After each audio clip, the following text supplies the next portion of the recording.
বরের সাথে ছুটির দিন গিয়েছিলাম ওদের ইউনিভার্সিটি ঘুরতে। সুন্দর রোদ উঠেছিল আকাশে, তাই গেলাম ইউনিভার্সিটিতে ঘুরতে। ঘুরতে গিয়ে দেখি ও মা কি সুন্দর ফুল ফুটেছে এই জায়গাটা। এই জায়গাটা দেখতে এত সুন্দর লাগছে, ফুলগুলো তো মানে একদম অসাধারণ লাগছে। এত রকমের ফুল, এই টিউলিপ ফুলগুলো মানে প্রত্যেক বছর এই টাইমে ফোটে আর দেখতে এত সুন্দর লাগে। কিছুদিন আগে গেছিলাম, ফুলগুলো তখনও ফোটেনি ঠিক মতো। আজকে গিয়ে দেখি ও মা কত ফুল, পুরো এই লম্বা শাড়িটা দিয়ে এত সুন্দর ফুলগুলো দেখতে লাগছে। হলুদ ফুল, হলুদ রঙের রয়েছে, তার সঙ্গে এই দুধে আলতা কালারের ফুলগুলো তো অনেক সুন্দর লাগছে। আমার তো এই দুধে আলতা কালারগুলো দেখেই পুরো মন ভরে যাচ্ছে।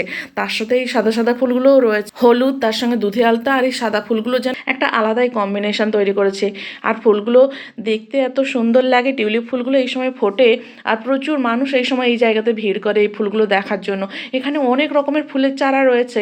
তো আমরা আজকে দেখতে গেলাম এই টিউলিপ ফুলগুলো। টিউলিপ ফুলগুলো দেখতে গিয়ে দেখি অনেক মানুষ এখানে ভিডিও করছে, আর আমরাও দেখতে পেয়ে দাঁড়িয়ে পড়লাম। ফুলগুলো দেখার পর তারপরে চললাম আরও বাকি ফুলগুলো দেখার জন্য। বাকি ফুলগুলো তোমাদেরকে দেখাবো, তার আগে চলছি আমরা সাইকেল নেওয়ার জন্য। সাইকেল নিয়ে ঘুরে ঘুরে প্রত্যেকটা জায়গায় ঘুরে ঘুরে দেখবো। তো চলো তোমার বাকি জিনিসগুলো তোমাদের দেখাবো। তো আজকের মতো টাটা। তোমাদের কেমন লাগলো অবশ্যই কমেন্ট করে জানিও। আর এটা হলো সাইকেল স্ট্যান্ড, এখান থেকে আমরা সাইকেল নিই। বাকি ভিডিওগুলো আসছে পরের ভিডিওতে দেখাবো।